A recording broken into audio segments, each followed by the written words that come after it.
विश्वोत्पत्त्यादि Hathaway. ये देखो, ये आनंद तो देखो शास्त्र का, विश्वोत्पत्त्यादि हेतवे। भगवान खुश हो गए, जहाँ तहाँ से भगवान की जय जयकार होने लगी, श्रीमन नारायण नारायण का गायन होने लग गया। भगवान ने कहा अब बढ़िया हो गया है। क्यों? बोले नारायण नारायण कह रहे हैं लोग जगह जगह से। क्यों? कल्पांत से सारे जीव ऊपर आ गए, वो जो बनाए थे ना भगवान, उसमें सब फिट हो गए। तो आप लोग महाराज एक बात और समझ में नहीं आई। हाँ हाँ नहीं आई होगी, मैं भी जानता हूँ। वो फिट कैसे हुए? बोले फिट ऐसे हुए, यथा कर्म यथा श्रुतम। ध्यान रखना, इस जन्म में जैसे कर्म करोगे ना, अगले जन्म में ब्रह्मा जी उसी वाले में फिट कर देंगे।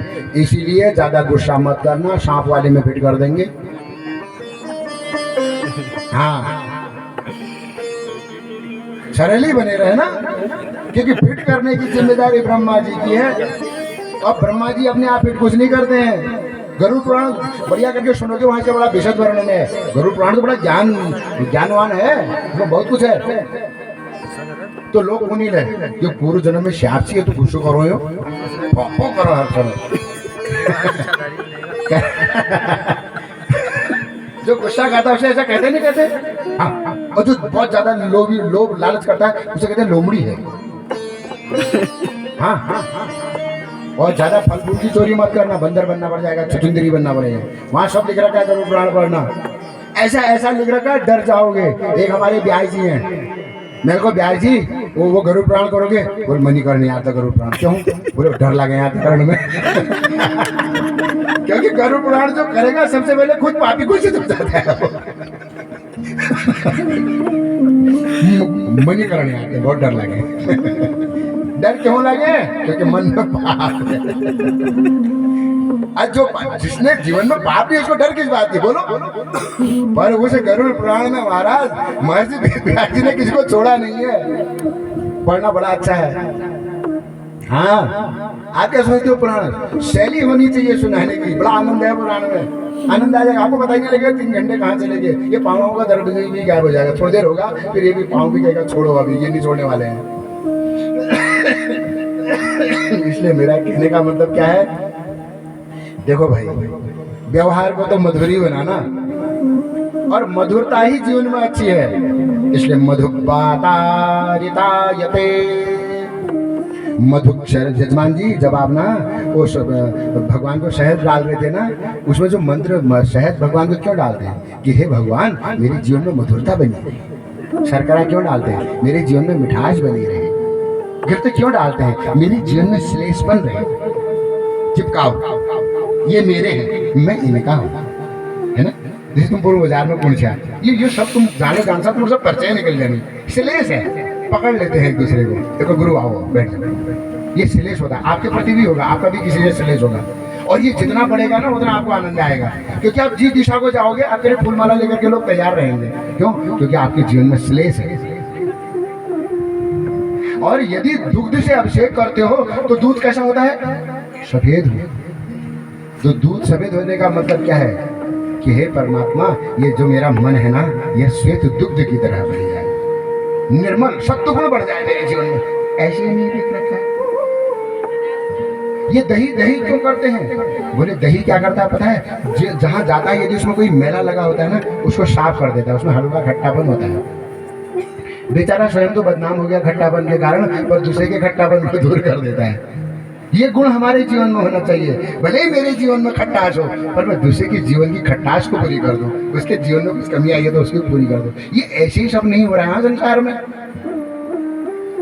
इसलिए पंडित जी लोग जब मंत्र बोलते हैं, पंच नद्यः सरस्वती मपीयन्ति सस्रोतसः। आचार्य जी, सरस्वती तू पंचधा, ये पंचधा में थोड़ा पकड़ बनाना। बोले ये जो पंचधा सरस्वती है, यह पंच ज्ञानेन्द्रिया है। वेद में तो ये दूध का मंत्र है, दूध दही घी चीनी शहद का मंत्र है। पर क्या कह रहा है वेद? बोले पंच नद्यः सरस्वती। हे भगवान, मेरी जो 5 इंद्रियां हैं ना, ये सब भगवान की ओर लग जाए। देखो एक मंत्र के कितने अर्थ हैं, अंदाज लगाओ। वहां दूध चढ़ रहा है और वेद के यजमान के लिए पंडित जी क्या कह रहे हैं कि मेरे यजमान की पांचों इंद्रियां भगवान की तरफ लग जाए। अब बताओ, जब यजमान की आँख कान नाक मुंह सब भगवान की तरफ लग जाएंगे तो यजमान का भला तो संभावी है, वो नहीं होना है, ऐसा हो नहीं उसका कल्याण हो। बोले सरस्वती तो पंचधा, ये सरस्वती क्या है? बोले सरस्वती नदी है, यह 5 दिशाओं को बह रही है। अब ये वेद है, देखो इसलिए कह रखा है पुराण करने वाला वेद पढ़ा हुआ होना चाहिए, तब रस निकाल देगा उनका, ये तो नहीं निकालेगा, फिर तो करना ही पड़ेगा। रस निष्कर्षण तो वेद से ही होगा। तो सरस्वती तो पंचधा, तो प्रसंग क्या था कि जो हमारे जीवन में मधुरता है वो कैसे बढ़े? बोले मधुबाता रितायते। मेरे एक यजमान है कानपुर में, विकास गोयनका, उनके 8 कानपुर में प्राइवेट लिमिटेड कंपनी के मालिक हैं, बड़े बड़े 8 उनकी कंपनियां हैं कानपुर में। मेरे पास आते थे, आचार्य जी एक ये जानते हैं, दीपक जी जानते हैं उनको, काले कंबल वाले, तो मेरे पास आते थे सुबह सुबह एक गुलाब का फूल लेकर। हाँ दक्षिण लेके नहीं आते, गुलाब। गुरु जी अर्थ क्या करो बोलते थे? बोले गुरु जी ये मधुबाता थे, मंत्र का अर्थ बता दो। और बड़े भाव से ऐसे शहद लेकर के भगवान में चढ़ाते हुए मंत्र स्वयं भी बोलते थे, मधुबाता रितायते मधुक्षरन्ति सिंधवः। बड़ा मधुर श्लोक है। हमारे जो माता जी थे ना, जो पहले की हमारी अम्मा सुबह इतने श्लोक बोलती है, इतने याद है इनको, कतु श्लोक के कतु श्लोक याद है, बार बार श्लोक। ये देखो अभ्यास है, क्योंकि भगवान के प्रति लगाव होता है इससे। तो वो व्यक्ति भी इस मधुबाता रितायते मंत्र को बार बार कहता था कि कहता था गुरुजी ये अच्छा, एक बात बताओ शहद कैसे बनता है? जो मधुमक्खी होती है अनेक प्रकार के पुष्पों में जा करके उस पुष्प के शहद माने क्या, पुष्प का तत्व, पुष्प का सार, उस पराग को ले करके उस सारे तत्व को ला करके एक जगह इकट्ठा करती है।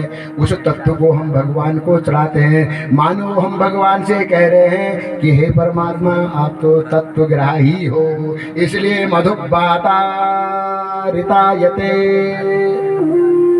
मधुक्षरन्ति सिंधवः माध्वीर्नः संतोषधि। अरे इन मंत्रों में इतनी जान है ना, एक मंत्र पकड़ लो 3 घंटे की कथा, बस 7 दिन के लिए 7 ही श्लोक चाहिए, ज्यादा नहीं। 18,000 इसमें तो ये 18,000 श्लोक कोई करने को बोलेगा। एक हमारे जजमान है देहरादून में कांडपाल जी, वो मुझसे कब से कह रहे हैं मुझे भागवत के एक श्लोक को सुना दो। मैं कहा महोदय नहीं सुन पाओगे। क्यों? यदि मैं एक श्लोक का अर्थ भी करूंगा तब भी मुझे 2 महीने लग जाएंगे। फिर